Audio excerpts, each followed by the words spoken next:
this is Zule from Pomona, California, Zone 10A. Today is September 7th, 2021, and today I will be planting the seeds for this Danish Ball Head Cabbage. This cabbage caught my attention because it says that it is days till maturity, 65 days. So it's not going to require a long growing time, and that's perfect for me because once we get to the end of January and beginning of February, we start getting pretty warm here. So let's go ahead and plant these seeds.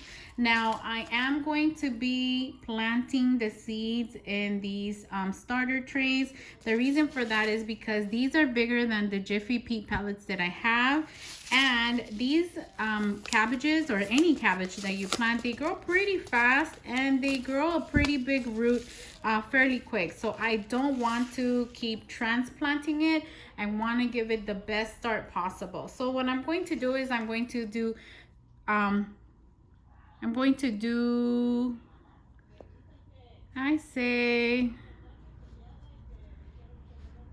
okay, so I'm going to be doing about 2 little holes in each of the little seed cells.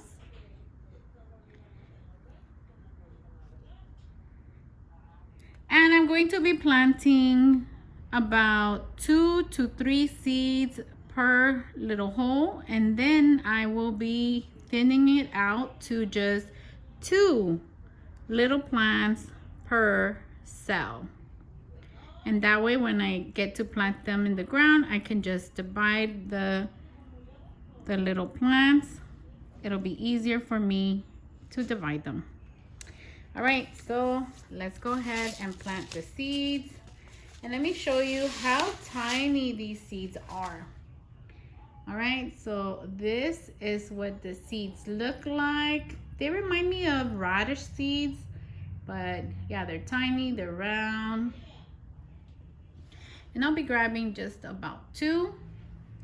And in this hole right here, I'm going to be putting about 3 little seeds. So let me just make the hole a little bit deeper, and let's drop our seeds. 1, 2. Oops, 4 went in there, but no problem. I'll just thin them out. I'll do the same over here, and I'll do the same for each little hole that I made. Let me get that done and I'll bring you right back.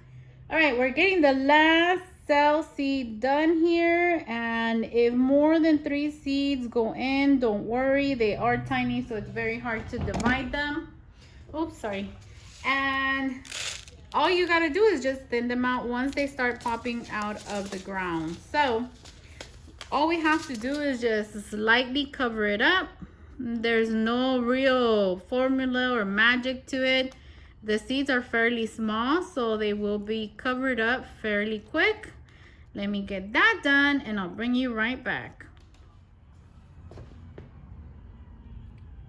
Since it gets really hot here where I live, and the water evaporates really fast, what I do is I also add a bit of vermiculite.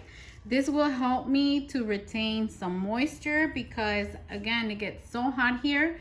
The water evaporates really fast, and sometimes my seeds die because it gets really dry, or the little seedlings die because it gets too hot and they don't have enough water. So all I do is I add just a little bit here at the top. It's just a little thin layer. It's not going to be a thick layer. Once I have added the vermiculite, I just spread it around. And this is not heavy, so it's not going to prevent your seeds from sprouting. So don't worry about that. If you live in a very hot climate, this might be an option for you when starting your seeds, so you don't have to worry about them drying up and not germinating, or your seedlings dying because it got too hot and they didn't have enough water to support them. All right, let me get the other one done. Give me 1 second. And the seed cells are already moist, so I'm not going to moisten it. I did use the Jiffy Pete seed starting mix, which is kind of like the Jiffy Pete pellet but in a loose format or a loose form, so that way you can add it to your seed trays. And that's exactly what I did here. So everything looks good to me.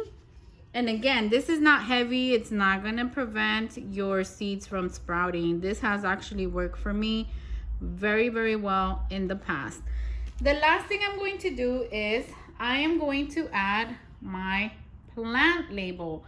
This is the Danish Ball Head Cabbage. In the back I did the same, but I added today's date. So I'm going to be adding that here. Hopefully you can see that. Let me bring you out a little bit. All right, so it's going to be here. And in case you're wondering, I use these markers, acrylic paint markers, and these are sunproof and waterproof, and I really, really like them. I found these on Amazon. If you can't find these exact ones, I'm pretty sure you can find similar ones. Just make sure that they are sunproof and waterproof, and they have worked for me very, very well. The ink does not run out. It's just a great investment to make because it doesn't, when you water your seedlings or your seeds, it doesn't wash off. I have plant labels from 2 years ago and they still have the writing clearly visible. And well, let's go ahead and see how long it takes for them to sprout. I'm thinking maybe 7 days max, but we shall see. And then I will give you guys an update as soon as they do sprout. Today is September 11th, 2021. And I wanted to show you how our Danish Ball Head Cabbage seeds have sprouted. They are tiny, but I hope you can see them. They are looking really good, just very, very tiny, but it's okay. We'll let them take their time in growing. And this is the second seed tray, same variety, and they are also sprouting. It's doing really, really nice. And for these, once they get a little bit bigger, what I think I'll do is I will go ahead and separate them and put them in their own little pots. Well guys, that's it from Little Bean's Garden. If you like this video, please consider subscribing, hitting the like button, and sharing this video with your friends. We'll see you on the next one. Take care.